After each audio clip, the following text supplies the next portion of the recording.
এগুলা কি রান্না করছো? হ্যাঁ, রান্না করার সময় মন কোথায় থাকে? টিভি দেখো আর বাপের বাড়ি ফোনে কথা বলতে বলতে দিন চলে যায়। রান্না কেমনে করবে? কথা বলো না কে? এক কানের নিচে দিলে বুঝবা। কথা বলো না কিসের জন্য? আসলে আমি আর কি বলবো, সত্যি তো আজকে ডিমের তরকারিতে একটুও লবণ হয় নাই। তুমি যখন খাচ্ছিলা চিল্লাপাল্লা করছিলা, আমি রান্নার রুম থেকে তাকায় তাকায় দেখছিলাম। আমার তো বলার কোনো ভাষা নাই, কারণ তুমি পুরুষ মানুষ, তুমি বাইরে ব্যবসা বাণিজ্য করো, বিভিন্ন মানুষের সঙ্গে মিশো, কার সঙ্গে কি হয় সেটা তো আমি জানি না। তুমি পুরুষ মানুষ, বাসায় এসে একটু ভালো খাবার ভালো কিছু তুমি তো অবশ্যই চাইবা। সেখানে আমি ডিমের তরকারিতে লবণ দিতে ভুলে গেছি, ভুলটা তো আমার। তুমি যতই চিল্লাপাল্লা করো, এখানে কি আমার আর কোনো কথা বলার মুখ আছে বলো? আর পুরুষ মানুষ তো দুইটা কথা বলবেই, বলতেই পারে, সেটা অবশ্যই আমাকে মেনে নিতে হবে, ভুলটা যেহেতু আমারই হয়েছে। আর এমনিতেই তো তোমার অনেক মেজাজ খারাপ, তার সঙ্গে যদি আমিও চিল্লাপাল্লা করি তাহলে তো তোমার মেজাজ আরো বেশি গরম হয়ে যাবে, বিষয়টা তখন অনেক খারাপ দেখাবে। তুমি তুমি একটা কি মানুষ, কি ধাতু দিয়ে তোমাকে আল্লাহ তৈরি করেছে যে এতগুলা বকাবকি করি কিন্তু কোনো সময় তুমি কখনো কথা বলো না?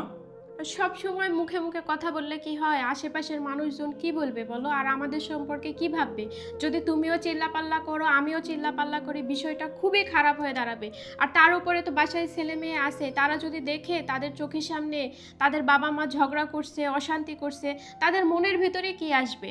আর আশেপাশের মানুষ যখন আমাদের সম্পর্কে জানবে যে হ্যাঁ আমরা ঝগড়া করছি অশান্তি করছি, তারাও তো আমাদের বিষয়ে খারাপ ভাববে। দিন শেষে দেখো, তুমি আমার উপরে যতই চিল্লাও, একটু পরে তোমার রাগটা মাটি হয়ে যাবে।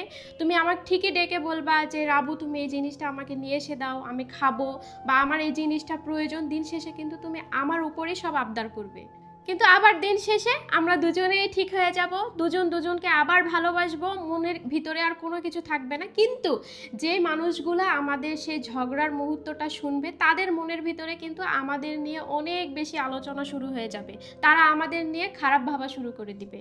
তাহলে বলো, আমার কি চুপ থাকার কারণটা কি ভালো ছিল? আর যেহেতু তোমার মেজাজ খারাপ এমনিতেই, তাই তোমার জন্য আঙ্গুর নিতে আসছিলাম, যেন তোমার মেজাজটা ভালো হয়ে ও যায়। খাও, আচ্ছা। তোমার মাথাটা এখন ঠান্ডা করো।